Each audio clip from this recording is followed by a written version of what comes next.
everybody, it's Keith with Bob's CNC. As always, there went. As always, and I'm not making fun of anybody. Okay. I'm just making fun of me. I'm still in the process of learning how to talk. Anyway, I'm right next to my best friend Bob, who's got to listen to me every day. I'm right next to my best friend Keith, and I do listen to him every day. And you still don't know what I'm saying. Most of the time not, but you know, Yeah. honestly, I never did. So it's nothing changed. Okay, well, that's good. Yeah. Well, today we're still talking about learning curves. I and, see. Yeah, and the learning curve we're going to talk about is actually creating a project. So we're going to say that you've already got your machine assembled. Yes. And you've already And it's working. You've looked at all of those softwares. You picked Yep. one. You've learned how to use it, so you could make a G-code file. And now you got a G-code file. You got a machine that works. Yep. Now what? Well, now you want to turn this G-code file into a finished project. Okay. But there are a number of issues you have to deal with.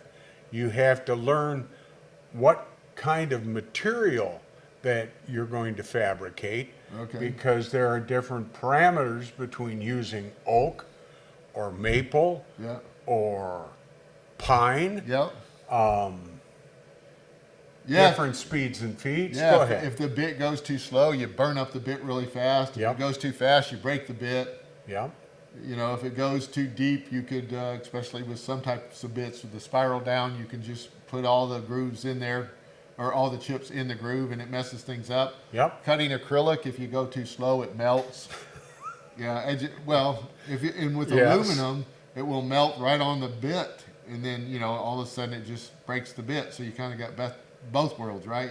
Yeah. You go too slow, and it heats up and breaks the bit. Yes. So yeah, but There's a lot to learn. you know that's just a bit. I mean, you got to learn how to zero it, where to zero it. Yep. What is the zero? I don't know. Now in Vectric they call them datums, which I yes. guess is technically correct. Well, it is a specified point. Yeah. X, Y, and Z, Yep. which datum. means that it's left and right, up and down, forward and aft. Is that how you would say that? I have no idea. Okay. But I well, just that's say not, zero. That's not good. So, Well, so I yeah, don't so you care. have to zero, but you have to zero it in the right spot. Well, yes, you do. If you don't zero it in the right spot, then you get that alarm too, right? Which means Yes. that you didn't zero it in the right spot, or the project was too big, or it's outside the cutting area. Yes. That's what that means. So yeah, so you have to learn all that. So for sure, just because you have a G-code file and you have a machine doesn't make you a CNC expert. No. And after a number of years, After it some- doesn't. After some firewood, you're Lots. still not, but you're closer. Yes, and I can make good hot dogs. Not with the firewood part. I was Oh. talking about with the CNC. Unless you're Well, making, are you making hot dogs with your Do CNC? you want to come over? I don't know if I do.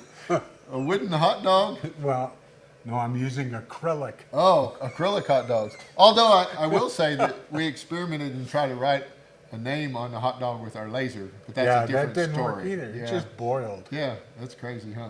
It is. Yeah, so what else do you got with the learning curve on once you got a G-code file, you got your machine working. So you got to know where the zero is, what that means. You do have to know that. You have to know what homing means. Right? You got to drive Yes. it, you got to sync it with your computer.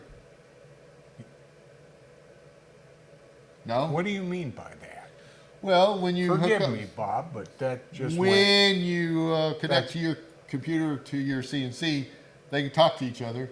But when you actually home the machine, it Yes. drives it to a known location where the Yes. switches are, Home.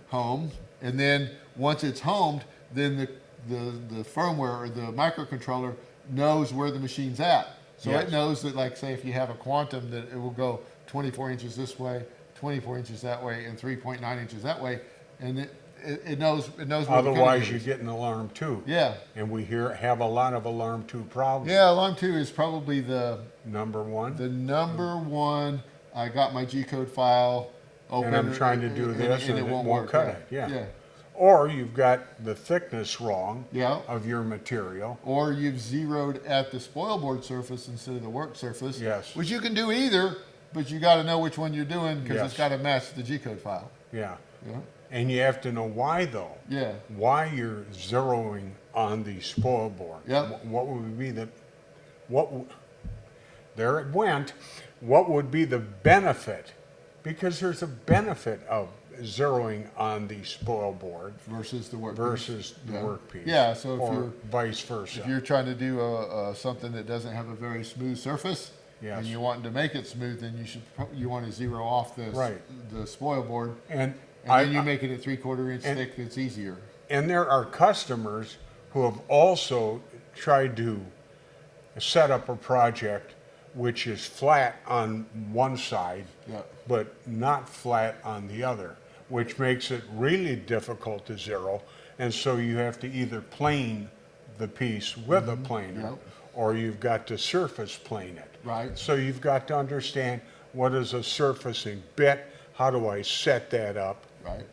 Yeah. Yeah. So there's definitely There's a lot lot of to a stuff. project.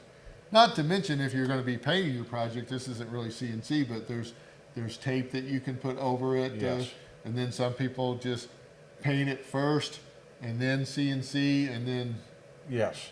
seal it and do some other things. There's Yeah. different ways to and do yeah, it. and then there's the finishing process. So all there's that kind. definitely a learning curve there too. Yes, there is. And you've got to be willing to screw things up. The idea that you're going to Well, I don't know have, if you have to be willing. I think you're going to. well, by willing, Okay. no, you got to be willing to. Okay. Because you are going to screw things up. For sure. And the guy that doesn't bought a project at Hobby Lobby, Yep. and he put it on his machine and called his wife out and said, "Honey, look what I did." Yeah, I think I think you'll find with most people that are brand new to CNC, there's a joke about having plenty of firewood for the Yeah. for the fireplace. I mean, you're gonna break a few bits. You're gonna burn some bits up if you go too slow. Yep. You're gonna mess up a project, and sometimes what's really frustrating, sometimes it's not even your fault. Something will happen with the machine. And Or you'll you be- lose power. Yeah, 8 hours into it and something happens. And those can be Yeah. frustrating, or at least they are for me. Well, they are, but you have to be willing to go through that. And once you finally get through that and you understand this was my fault, and then you learn from it, well, that wasn't my fault, and I'm really ticked off. Oh, but there's nothing I can do about it, so throwing things against the wall isn't going to help. That's what you do all the time. Yeah, and it never helps. No, it doesn't, but you got lots of I got marks lots on of the wall. holes. I've learned how to tape really Yeah. well. Yeah. Okay, but you learn what's your fault and what isn't your fault, and then you get past it. Yeah, for me, it doesn't really, I guess it does matter whose fault it is in somebody's mind, but for me, it's not. I mean, as long as you can learn that, it's as simple as sometimes the cord got in the way, which, if you've done like a 3-hour project. Don't and- give me that, because you've come in here Well, really I ticked blame off. you, yeah. That's No. different. Okay, it's my fault. Okay. When I started here, Yeah. years ago, Go ahead and tell Bob them said, that. Go ahead and tell your them that. number one One- responsibility. Number one, too, yeah. Yeah, and it's still. It's still here, yeah. Understand, he said, Keith, it's always your fault. Yeah. Yeah. I think that's fair. And it is. Yeah. Yeah. Maybe we should take like a little poll and see if everybody else thinks that. Oh, they do. Yeah, I think they everybody takes your stinking side, and that's my fault too. It is. Yeah, at least you Well, understand this that. one's over. Okay. Till next time, guys. We'll see ya. Right. And that's my And that's fault. your fault too, yeah.